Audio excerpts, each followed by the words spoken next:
Assalamualaikum warahmatullahi wabarakatuh. Al-Fatihah. A'udzubillahi minasyaitonir rajim. Bismillahirrahmanirrahim. Alhamdulillahirabbil alamin arrahmanir rahim maliki yaumiddin. Iyyaka na'budu wa iyyaka nasta'in ihdinas siratal mustaqim. Shiratal ladzina an'amta 'alaihim ghairil maghdubi 'alaihim waladdallin. Amin. Bismillahirrahmanirrahim. Wa minha lan iku setengah saking salat sunah nawafil, salatul istikharati utawi salat istikharah, wal hajati lan salat hajat, wala syakalan ora ana keraguan iku maujud fistirati ta'yini ing dalem nyaratake jelasake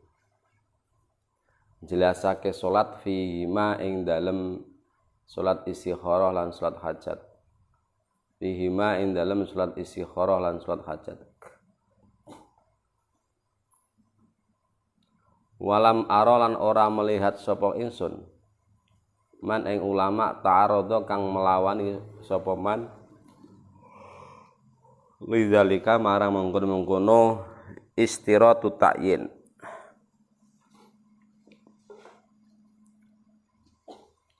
termasuk solat-solat yang wajib menjelaskan nama solatnya di dalam solat, di dalam niat adalah solat sunah istikharah dan solat sunah hajat.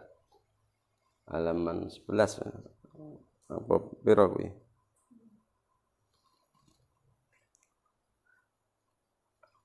Wa minha sholatul istikharah.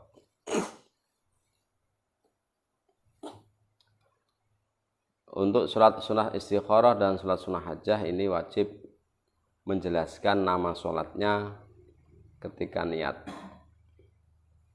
Usolli sunatal istikharah atau usolli sunatal lil hajat atau usolli sunatal hajat dijelaskan. Tidak cukup dengan usolli rakaataini lillahi ta'ala. Tidak cukup sholat, hanya niat sholat 2 rakaat. Walam ara min man ta'arudha lidzalika, dan Imam As-Subki tidak melihat ada ulama yang tidak sama pendapatnya. Artinya menurut Imam As-Subki semua ulama sepakat bahwa mereka setuju dengan disyaratkannya menjelaskan nama sholat dalam niat. Lakin kola tetapi ngendika sapa An-Nawawi, Imam Nawawi fil adkari ing dalam kitab al-adkar, ad-dhahiru utawi kaul kang dhahir. Nah, Imam An-Nawawi ini melihat dhahir ya. Kadang Imam An-Nawawi ini juga beda dengan Imam Syafi'i kadang. Seperti dalam masalah siwakan atau gosok gigi setelah tergelincirnya matahari. Kalau yang umum itu kan kita gosok gigi kalau pagi tidak apa-apa, tidak ada masalah. Kita gosok gigi setelah zuhur misalnya, itu kan banyak yang mengatakan makruh. Termasuk Imam Asy-Syafi'i mengatakan makruh. Tapi Imam Nawawi tidak makruh, biasa-biasa. Karena apa? Karena memang tidak ada dalilnya. Dalil yang dipakai Imam Syafi'i itu hanya la khulufu fami shaim adyabu min misik yaumil qiyamah. Bahwa bau mulutnya orang yang berpuasa itu lebih wangi daripada misik besok di akhirat. Hanya itu, sehingga Imam Syafi'i beristihad ada wong bau mulut iki wong poso iki sing paling bau-baune mulai bar zuhur ke sana. Sehingga dimakruhkan menghilangkan bau mulut itu. Semakin mulut bau akan semakin wangi gitu. Nah, ini tidak berlaku kalau sekarang. Kalau sampai kerja di kantor berkumpul dengan orang ya harus gosok gigi. Kita mengejar sunnah yang larak ke wong liyan gitu. Sampai sunnah ndak ambune ora enak. Sampai sebar-sebar ke iki bau misik wis warga iso. Ayo sampean oleh dosa karena apa? Karena menyakitkan hati orang lain. Sing mambu ya mangkel, arek mutah barang. Nah ini. Maka kita pakai Imam Nawawi saja. Jadi kalau gosok gigi setelah zuhur tidak makruh. Karena hadis yang dipakai Imam Syafi'i hanya asumsi. Toh meskipun sudah digosok gigi tetap yang namanya mulut bau, orang puasa. Ya, cuman mengurangi. Itu sebab apa? Memang baunya karena dari dalam. Kalau dalam selera kanggu sehingga tidak sedap karena tidak digunakan. Apalagi orang puasa diam terus nggak ngomong itu tambah bau. Karena orang nggak bicara itu juga bau. Sebenarnya orang tidur kan diem terus itu, mingkem. Sampai mingkem terus ora turu, iya bau. Rasa bangun tidur, sampai mingkem terus senajan ora turu mingkem terus niki sak jam. Kok buka ya kayak gas beracun sama aja. Nah itu kan. Nah memang Imam An-Nawawi ini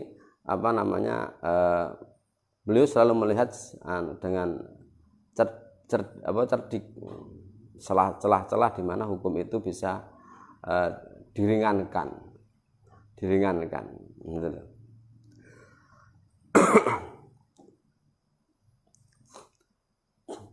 Ad-dhairu ta'i pendapat kang dhair iku anal istikharah ta. Saat temene surat istikharah iku tahsulu hasil apa istikharah bi rakaataini kelawan rakaat.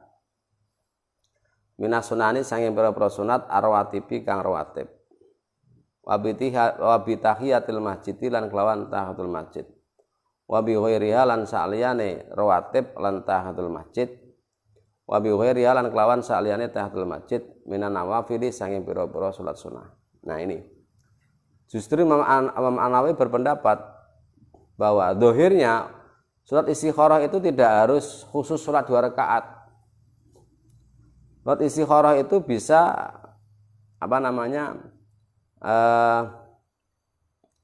memakai surat rawatib, memakai surat tahiyatul masjid bisa. Dan sunah-sunah lain. Jadi tidak harus menurut Nawawi tidak harus khusus usoli sunatul istikharah, tidak harus beliau. Di surat istikharah itu berhasil dengan surat-surat sunnah lainnya, sehingga tidak wajib menjelaskan nama surat sunnah istikharah. Qultu, kemudian saya Asubki berkata, qultu matur sapa ingsun fa ala hadza mongko ngatasi iki pendapat Imam An-Nawawi yutajau den gawe wajah apa ilhaku madaake sunah istikharah bitahiyati kelawan salat sunah tahiyatul masjid fi adam istiratil ta'ini ing dalem ora anane syarate jelasake nama salat. Kalau tahiyatul masjid kemarin kan juga sama, tidak disyaratkan usolli sunatal tahiyatul masjid. Tidak. Jadi suman usolli rakaataini sunatan boleh, usolli sunatar rakaataini boleh. Tidak dijelaskan sunah masjidnya. Pokoknya dia masuk masjid sholat 2 rakaat, entah sholat apa, sholat sunnah apa, kemudian duduk. Ini sudah mendapatkan tahiyatul masjid. Karena apa? Karena yang penting tahiyatul masjid itu yang penting orang sholat sebelum duduk. Masuk masjid dia sholat, kita aja menghormati masjid. Jadi masjid itu kalau masuk ya sholat untuk menghormati masjid. Itu. Nah, sholat istikharah sama. Istikharah itu tidak harus sholat sunatul istikharah, tidak. Pokoknya orang sholat sunnah, kemudian setelah itu dia istikharah kepada Allah. Istikharah itu ya pokoknya dia minta kebaikan. Jadi sholat ini kan di sini kan menurut Nawawi kan bisa setelah sholat ba'diyah qabliyah dia kemudian setelahnya istikharah. Setelah sholat sunnah tahiyatul masjid kemudian juga bisa istikharah. Setelah sholat sunnah tahiyatul masjid kemudian dia berdoa, Allahumma inna nastakhiruka. Ya Allah, saya memilih kebaikan kepada engkau tentang hal ini. In kana khairon, kalau ini bagus maka teruskanlah. Kalau ini tidak bagus maka hentikanlah dan gantilah kami yang lebih bagus. Saya gitu kan. Itu. Istikharah itu kan pada doa setelah sholatnya itu. Kalau sholatnya kan padha wae diwaca ya Fatihah gitu kan. Nah, cuman orang kadang niatnya di hati. Aku arek istikharahi iki lah gitu. Wa misluha lan iku madani salat tahiyatul masjid, salatul hajat itu salat hajat. Artinya salat hajat ya sama, tidak harus dijelaskan menurut Imam An-Nawawi. Tapi kalau di atas tadi dikatakan sepertinya tentang syarat menjelaskan nama sholat di dalam niat itu tidak ada perbedaan pendapat, tapi ternyata Imam An-Nawawi punya pendapat lain. Tidak harus disebutkan namanya. Kalau sholat istikharah, sholat hajat, dia sholat 2 rakaat sudah termasuk sholat hajat. Sementing kan apa namanya, kan kanjeng hadisnya kan ketika kanjeng Nabi, ketika ada sesuatu yang mengganjal pada diri Nabi, baik apapun, kemudian beliau ngambil wudhu, kemudian sholat 2 rakaat, kan gitu kan. Kemudian dia berdoa, beliau berdoa. Nah, itu. Tapi kalau diniati sebutkan namanya ya tidak apa-apa, lebih bagus. Tapi tidak disyaratkan. Artinya ketika suatu saat kita itu sholat istikharah, kok lupa niat istikharah, ya sudah nggak apa-apa. Kita tahiyatul masjid kok lupa niat tahiyatul masjid, kok niatnya ya sholat tok atau niat langsung niat sholat hajat, ya sudah termasuk dia mendapatkan pahala tahiyatul masjid. Karena apa? Yang penting wong kuwi ora lungguh sebelum duduk. Intinya kuwi. Wa min halan ku setengah saking nawafil sunatul zawal utawi salat sunah zawal.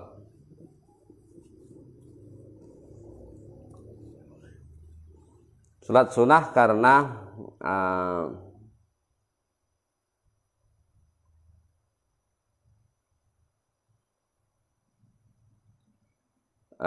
apa namanya, sholat sunnah karena astagfirullah, linsir matahari.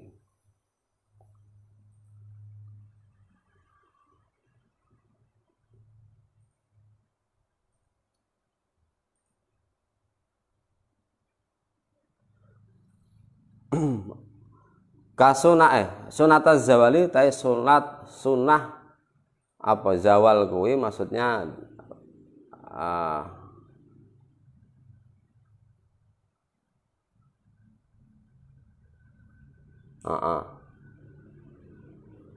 apa setelah linsir matahari itu, setelah linsir matahari. Waya utai salat sunah zawal iku arba'u rakaatin 4 rakaat. Yusoli salat sapa Kanjeng Nabi ba'dahu, yusoli salat sapa wong ba'dahu sause zawal. Li hadisin krana hadis waroda kang temu apa hadis biha kelawan sunatuz zawal. Wa dzakara halan nuturake ing sunatuz zawal sapa al mahamili Imam Mahamili bil lubabi ing dalam kitab lubab wa ghairihi lan saliyane kitab lubab. Wal mutajahu utai kaul kang den gawe wajah iku ana sak temene sunatuz zawal iku kasunatil wudhu kaya sunai wudu. Kaya sunai wudu. Fa ingkul namung kala mengucap sapa kita bistirati ta'yin ing dalem den syaratake nyatakake salat. Biha ing dalem niat.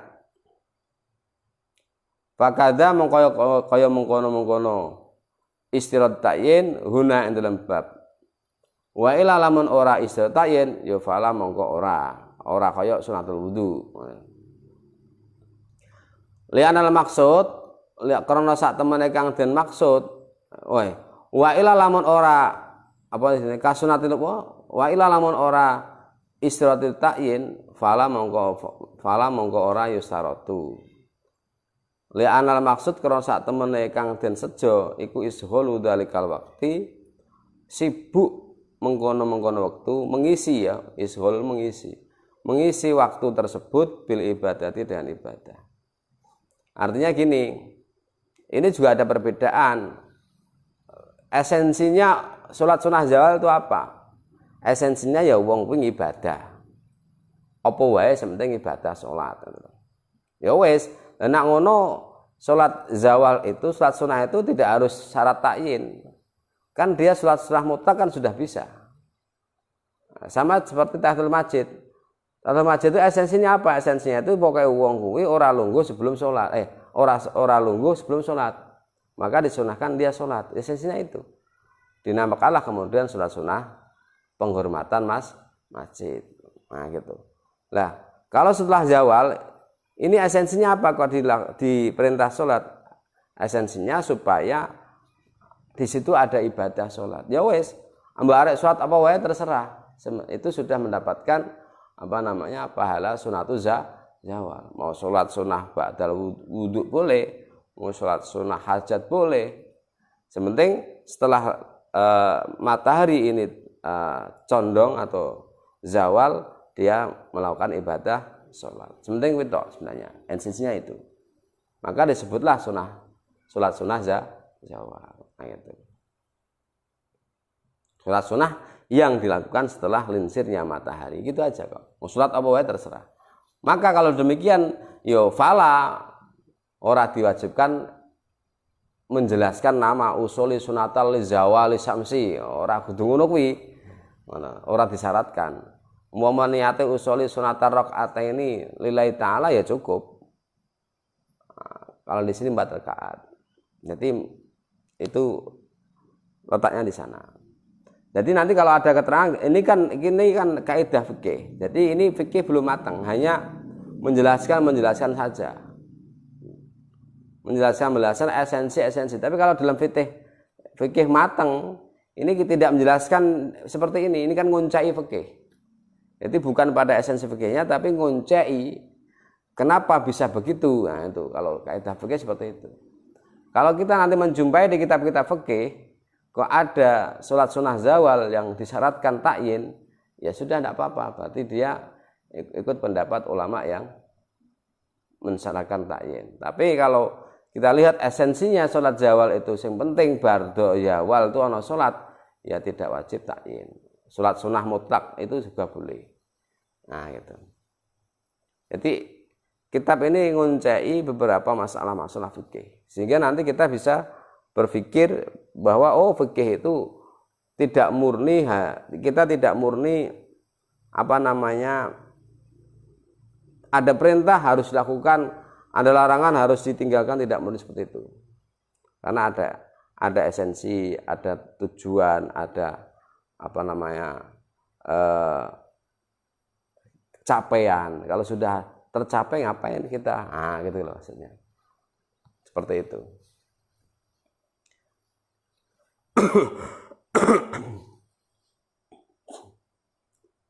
Ini namanya kaidah. Ini bahas tentang niat aja, wah berapa ini? Lama, sejak awal belum selesai ya. Bahas tentang niat. Maka ilmu itu luas sekali. Sehingga sangat sombong kalau kita nggak mau ngaji, dikirain apa yang kita lakukan itu sudah benar. Nah itu kesalahan besar. Kesalahan besar. Orang itu semakin senang ngaji, dia akan semakin merasa bodoh. Anake wong ora tau ngaji, rumangsa pinter. Nah iki namanya pangtadir asa. Ini tanda-tanda kerusakan orang. Kerusakan orang di sana.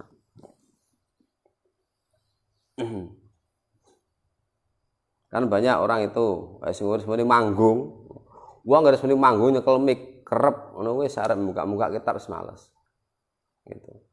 Karena apa? Pokoknya aku modal ngomong wis rampung. Yang saya ngomongkan di sana tak omongkan di sini lagi rampung. Dia sudah popularitasnya tinggi, sudah terkenal. Nah gitu kan. Padahal bab niat aja gitu. Ini sejak kemarin kita belum selesai. Ini baru takyin.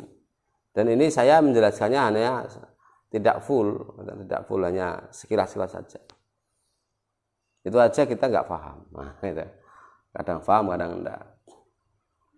Kalau dalam kitab kan hanya dijelaskan bahwa niat itu mencakup ada 3 pokok. Satu, niatnya, meniati perbuatannya, usoli. Perbuatannya apa? Usoli berarti sholatnya. Kedua, at-ta'yin, menjelaskan sholat apa? Duhur.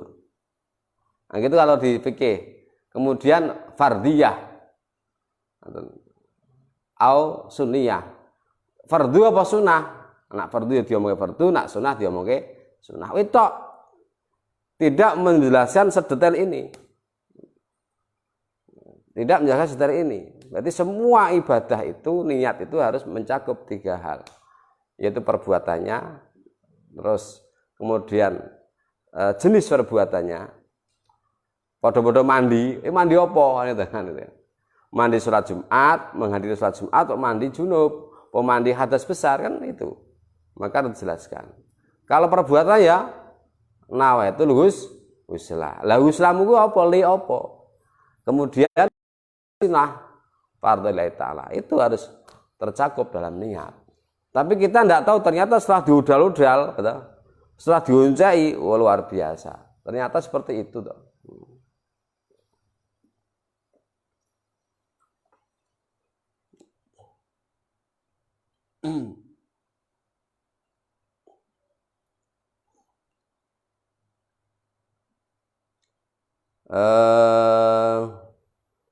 Cuman kalau orang itu sering hanya fikih saja, meskipun dia hafal beberapa ibarat dalam kitab-kitab masalah jawab pinter, tidak mendalami usul dan kaidah, itu biasanya ya dia akan terjebak dalam teks.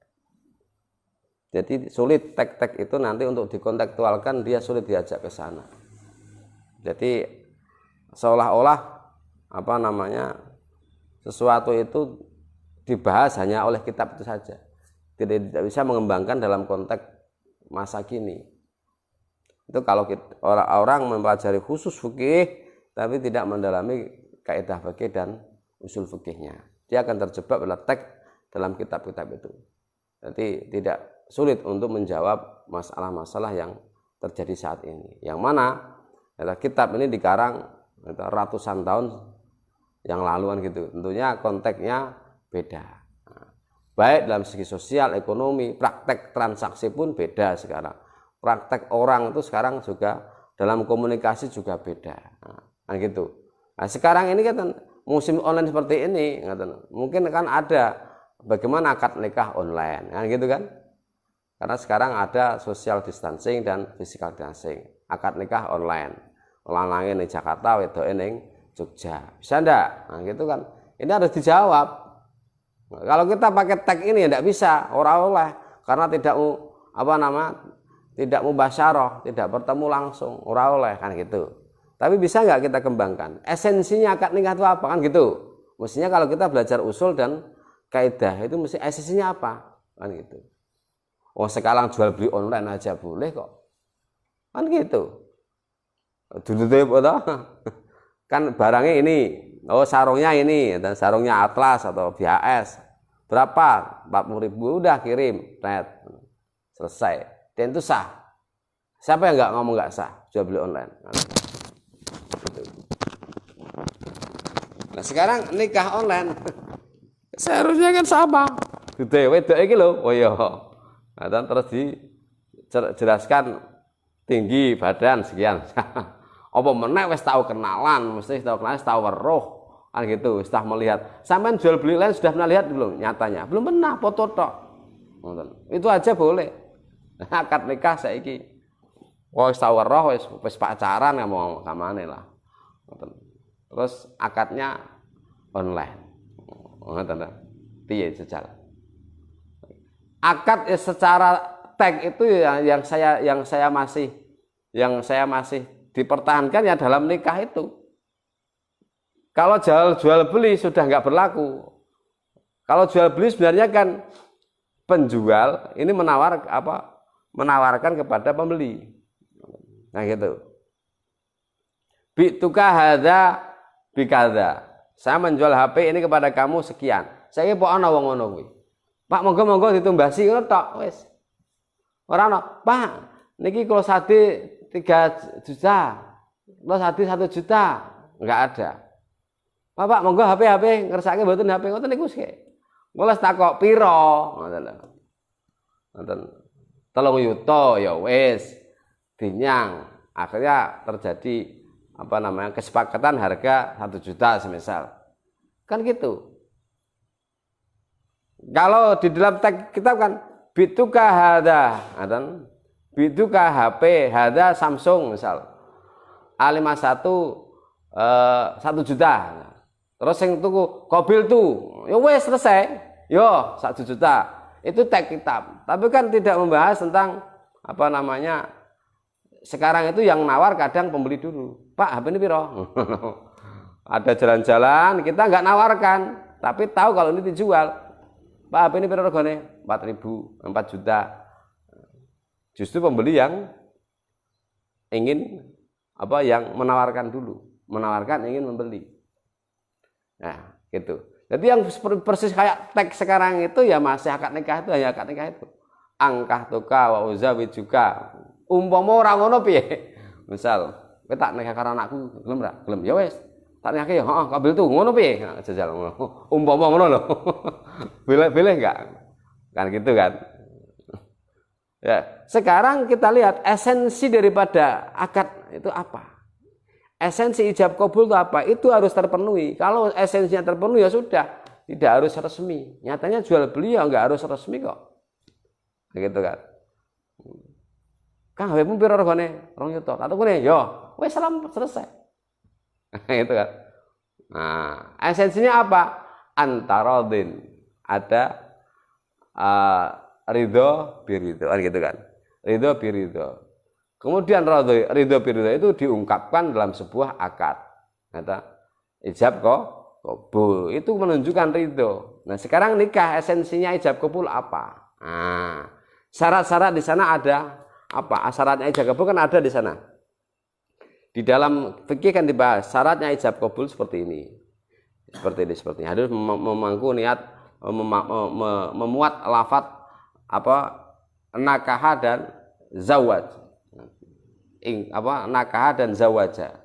Angkah toka wa uzawi juga kan. Nah, saiki momo lek awakmu tak nikahke tak kawinke karo anakku ya. Nggih, kula tampi. Mas maharmu piro? Misal 1 juta, ya wis. Ya nggih, kabel tu ngono piye? Kayak wong ngobrol. Kan sama dengan jual beli. Nah, ini harus ada pengembangan oleh ndak? Nah, itu kalau dalam akad, kan itu. Dalam akad seperti itu. Nah, kemudian kita kembangkan kalau jual beli sekarang bisa online, akad nikah bisa online ndak? Nah, kan gitu. Nggih. Nah, kemudian akad nikah itu tidak murni muamalah tapi ada ibadahnya, nah, gitu kan? Ada ibadahnya. Ya sepenting kan kita sesuai dengan fikih. Fikihnya apa? Fikihnya ijab kabul itu apakah harus bertemu langsung atau tidak? Kalau harus bertemu langsung, ya sudah. Tapi tidak boleh. Nah, kemudian apa bedanya dengan jual beli? Nah, gitu kan? Jual beli. Padahal jual beli online tuh barangnya nggak pernah lihat, hanya foto. Nah, ini perempuannya sudah pernah lihat kok, sudah pernah main ke rumahnya. Nah, gitu. Nah, kalau kita tidak siap mengembangkan hukum seperti itu, nanti ke depan bisa saja terjadi semua online. Uang mungkin yang rumah terus. Nah, itu. Besok kantor-kantor tidak ada. Orang mau daftar apa cukup di rumah, tes. Yes. Nanti kecamatan tinggal enter, ini ada email masuk. Ada masuk dari Fajar kan nanti ada karena harus memasukkan misal nomor NIK. Ini mau mengurus akta anaknya, namanya langsung saya ketik tes itu keluar. Misal keluar apa? Tak kirimkan email. Terus email langsung ke saya. Jadi saya nggak usah ke Dukcapil, kan selesai. Nah, saya ngeprint. Serampung, nah, gitu kan. Bisa aja nanti seperti itu. Orang sibuk semua kok. Nanti itu orang tambah sibuk. Yang berjalan itu semuanya adalah IT. Kadang uang itu ya diatur IT barang. Nah itu, tunjuk diatur IT. Orang antri, gitu. Kalau belum urutannya kok dia maju, nanti IT yang akan menegur. Kan IT yang akan menegur. Dia bisa punya radar bahwa kamu datangnya itu setelah ini, nggak boleh maju. Kok maju dulu, nanti entry apa? IT akan menegur, entah itu bunyi alarm, entah itu bunyi kata-kata. Nah, gitu bisa aja. Sekarang Google bisa ngomong kok. Ya gitu loh. Jadi kita harus mempersiapkan hukum untuk menyongsong yang serba teknologi. Teknologi. Ya, itu kita harus mengolah itu. Esensi itu penting kita lakukan. Maka seperti ini, niat tahiyatul masjid ini wajib disyaratkan menyatakan usoli sunatal tahiyatul masjid enggak? Jadi esensinya apa? Karena memang tidak ada penjelasan tentang hadisnya. Hadisnya tidak dijelaskan, hanya menjelaskan innamal a'malu biniat wa innamal likulli imri'in ma nawa, itu aja. Prakteknya tidak dijelaskan. Jadi tahiyatul masjid itu ngopo tok perintah? Ya, untuk menghormati masjid. Intinya apa? Intinya orang itu jangan duduk. Orang masuk masjid itu sholat, orang kok lungguh ngobrol ke orang. Nah, saya kira anak wong mlebu masjid langsung sholat wajib. Karena masuknya itu sudah pas komat. Piye? Ngoten. Nah, dia nak sholat masjid itu ketinggalan takbiratul ihram. Pada takbiratul ihram bersama imam itu bukan bersama, menangi takbiratul ihram imam itu ada fadilah tersendiri. Atau orang masuk masjid imamnya sudah sholat 1 rakaat, mendadak sholat tahun masjid barang. Iki piye wong ki nak mlebu masjid terus langsung sholat wajib itu oleh ganjaran tahiyatul masjid apa ora? Gitu. Kan harus dibahas. Kalau esensinya dia pokoknya masuk masjid kudu sholat, berarti sudah dapat tahiyatul masjid. Nah, gitu kan. Kalau esensinya oke, orang esensinya pokoknya ini kesunahan tersendiri. Sapa sing mlebu masjid kudu sholat dianjurkan sholat 2 rakaat. Ora ana hubungane karo liya-liya. Oh berarti ya memang harus takyin. Karena tidak bisa diganti dengan sholat apa-apa. Nah, kan gitu. Nah, ini dikembangkan oleh usul fikih dan kaidah fikih seperti itu.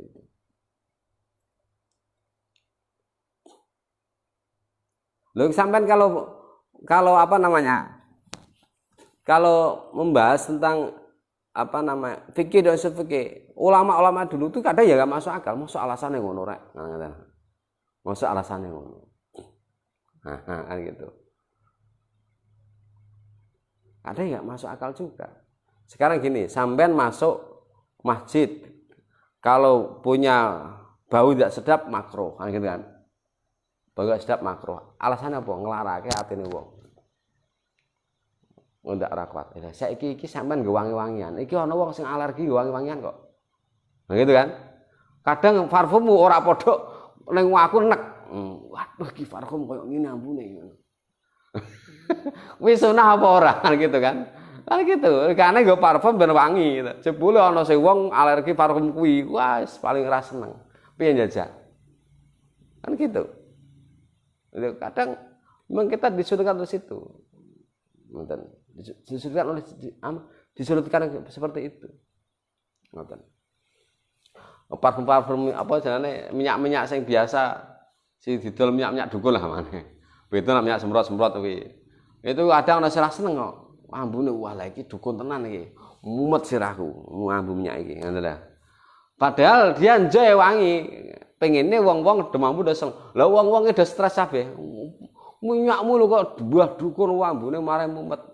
Iki hak makruh ndak kalau masuk masjid aja. Kan gitu. Karena esensinya kenapa dia harus mandi ketika Jumat? Ben ora mampu. Wong arep kumpul wong oke. Kan gitu. Arep kumpul ora mampu. Jadi penting kita belajar esensi itu penting. Nek nak bau sabun, wis sawah kabeh wong seneng, kuwi lho. Bau sabun kabeh wong cocok. Mbah Leboy, mbah Look, mbah apa, kabeh cocok. Mung ada yang lebih dicocoki. Aku nak ora sing paling enak aku Look misal gitu. Nah, tapi mau ambu wong sabunan Lifebuoy ya seneng ae. Nah gitu. Nah ini malah ya yang paling bagus ya malah sabunan wae ora usah nggo parfum. Bab aku nggo parfum kok gek ana wong sing ora cocok karo ambuku. Lho aku karo bojoku kadang parfum beda-beda kok. Sing senengi bojoku aku ora seneng kok. Nah gitu. Nah, akhirnya apa rasa parfum bae. Nah ngono. Aku seneng iki bojoku ora seneng.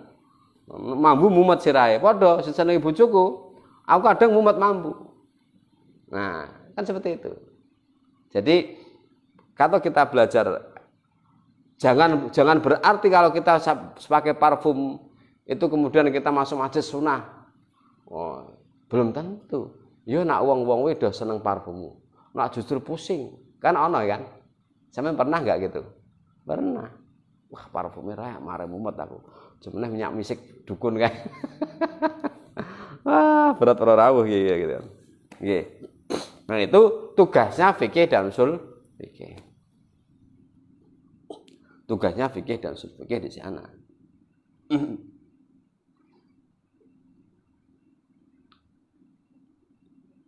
Lho sampean wong wedok ya ndak apa-apa, penting. Apalagi sampean nanti kalau sudah selesai Al-Qur'annya itu penting mengembangkan. Jadi ojo mau ngapal Quran tok rampung anake aja. Kita harus mengembangkan wong Al-Qur'an sumber ilmu. Nah, aku hafal Qur'an iki kudu dadi wong alim ngono kan.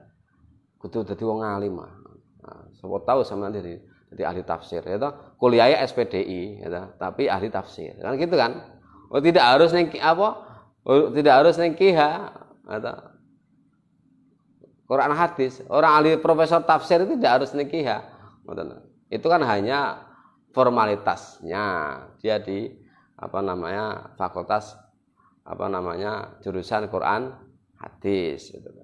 Tapi kita kalau bisa memahami tafsir Al-Quran dengan bagus, kemudian belajar usul fikih, kaidah fikih, lo orang ngalah karo profesor doktor, orang kalah ya itu, orang kalah. Dan itu menurut saya tidak penting gelar itu, sepenting kita punya ilmu. Jadi seperti itu memang kalau kita belajar kaidah fikih ini harus ngudal-ngudal. Jadi ndudah jerone iki apa ngono. Nak fikih kan iki wajib, iki sunah itu fikihnya. Iki ngopo iso wajib ngono. Ngopo kok iso sunah? Nah, itu urusannya kaidah-kaidah. Berangkat dari mana ini kok wajib? Berangkat dari mana ini ke sunah?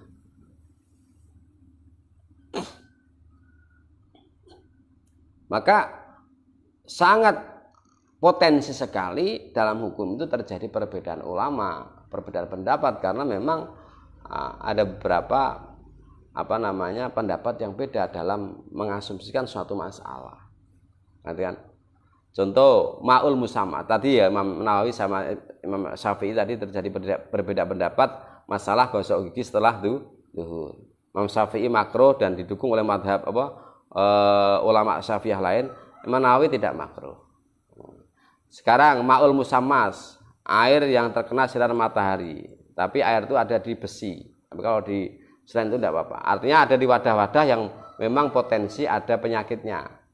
Kalau di ember itu juga potensi ada penyakitnya karena plastik kan, plastik itu kalau kena panas juga akan mengeluarkan apa namanya bahan apa namanya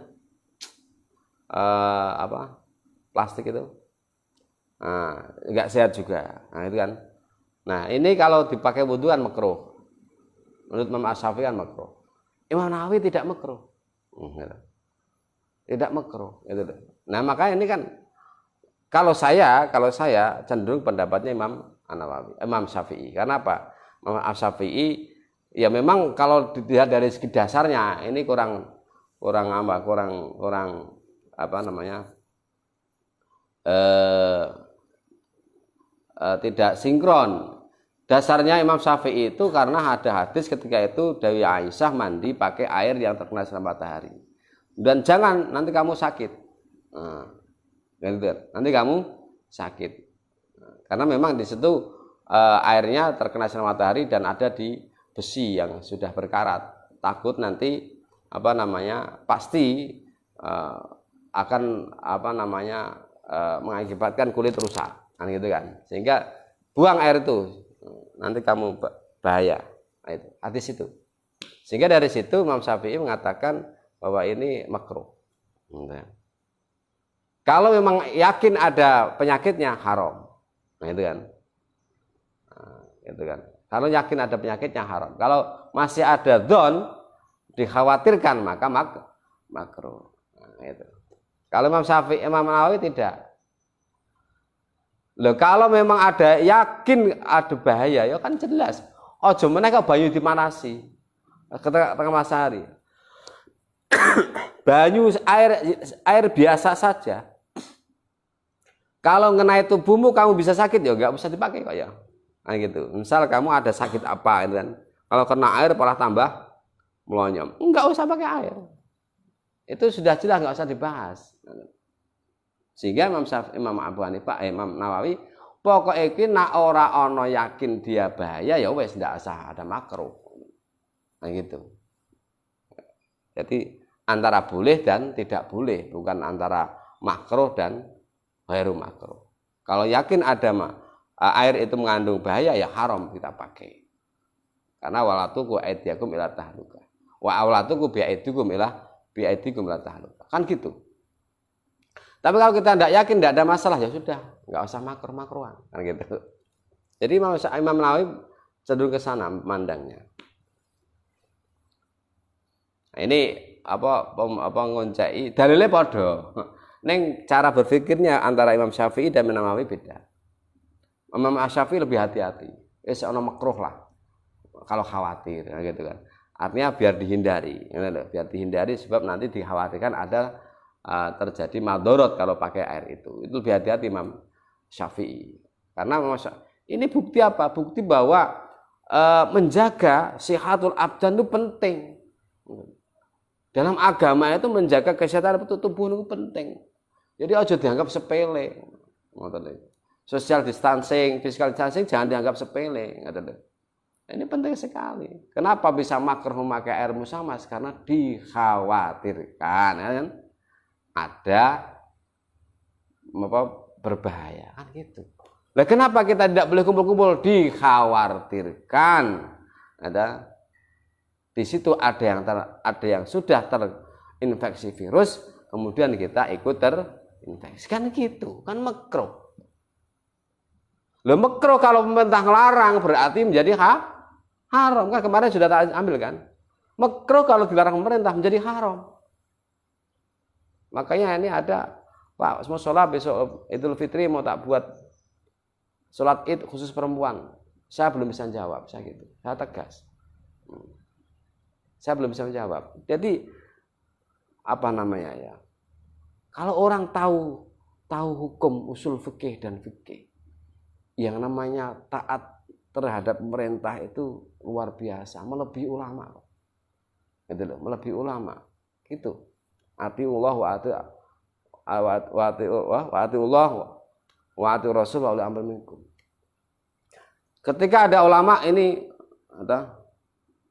sekarang ada undang-undang bahwa apa namanya itu menikah itu dikasih batas usia perempuan 16 tahun sekarang, tapi naik menjadi 19 tahun kan, 19 tahun kan gitu. Itu aturannya siapa? Kan gitu kan. Kemudian pemerintah mengambilnya itu. Nah, ada dari mazhab Hanafiyah. Berangkat dari dewasa itu berapa? Orang dewasa itu berapa tahun gitu.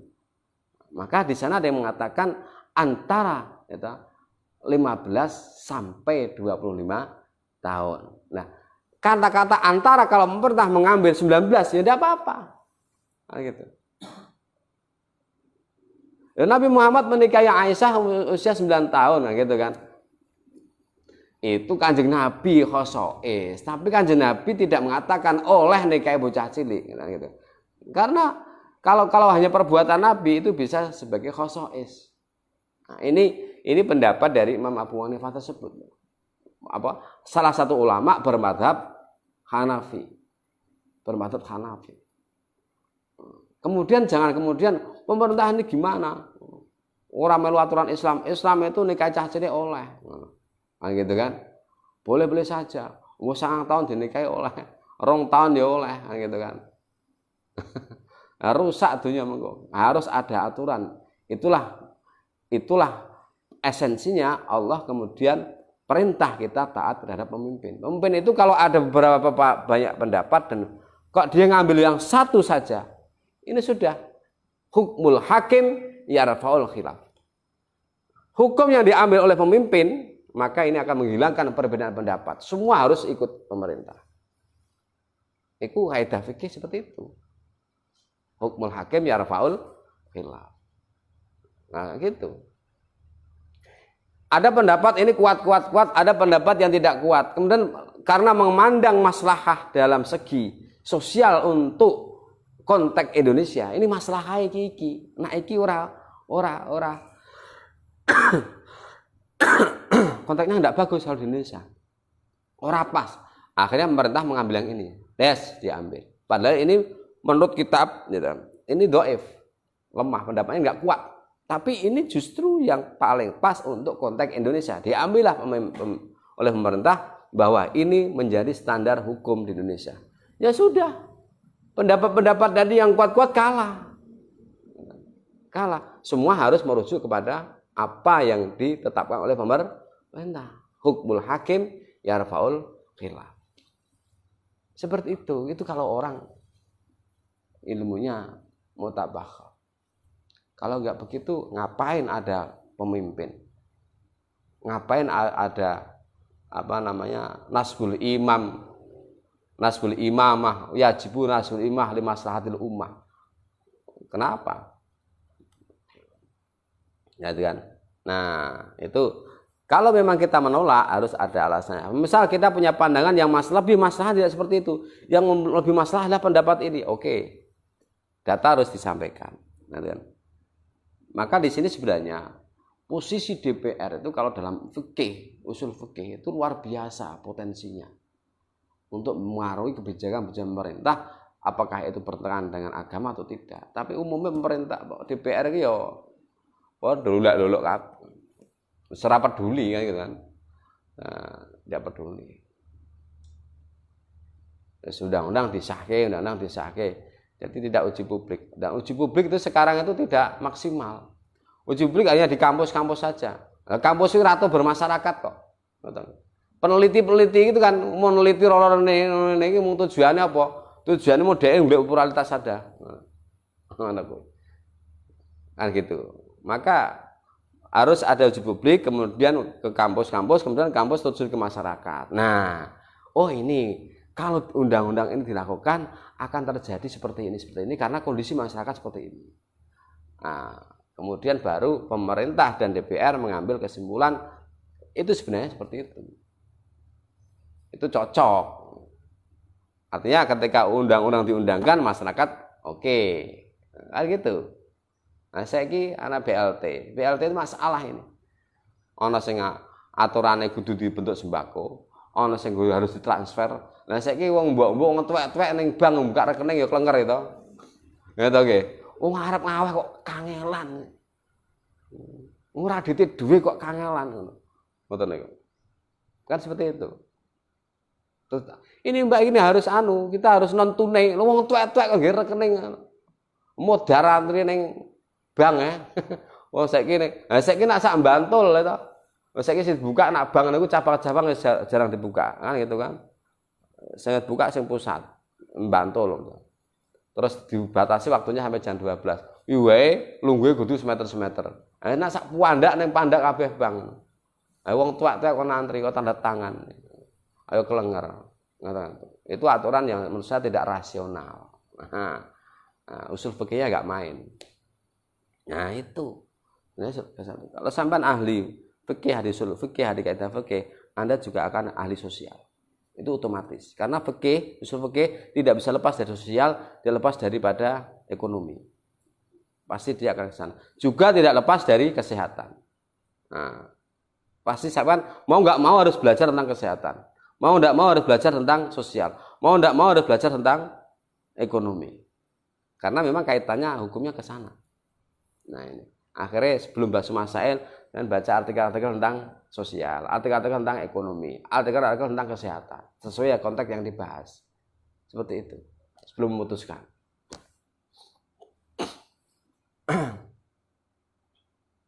Kama asara kama kaya dene keterangan asara kang paring isyarah sapa ing mas ilahi maring mas sapa Nabi sallallahu alaihi wasallam. Kala ngendika sapa Kanjeng Nabi, inna sak temene sunatul zawal, saah ketika zawal iku saatun waktu yuftahu dibuka fiha ing dalem, yuftahu kang den buka fiha ing dalem saah apa abwabus samai pira-pira lawange langit. Wa habulan demen sapa ingsun Kanjeng Nabi, ayas udayan to munggah limaring ingsun fiha ing dalem saah apa amalun amal solihun kang solih. Jadi ketika ba'da zawal ini amal dinaikkan. Nah Nabi senang ketika amal dinaikkan, beliau tercatat sedang sholat. Nah itu loh. Beliau dicatat sedang sholat. Nah gitu. Jadi esensinya berarti kalau sesuai hadis ini, esensinya yang penting ketika ba'da zawal itu ada bentuk ibadah sholat. Ngono. Sepenting esensinya itu. Sehingga tidak harus ada niat usoli sunatal li zawali syamsi, tidak harus seperti itu. Sampeyan salat hajat ya boleh, salat istikharah ya boleh, salat tasbih ya boleh, salat sunah mutlak juga boleh. Sebenarnya itu. Wa minha wallahu a'lam bishawab. Sekian, kurang bermaaf. Assalamualaikum warahmatullahi wabarakatuh.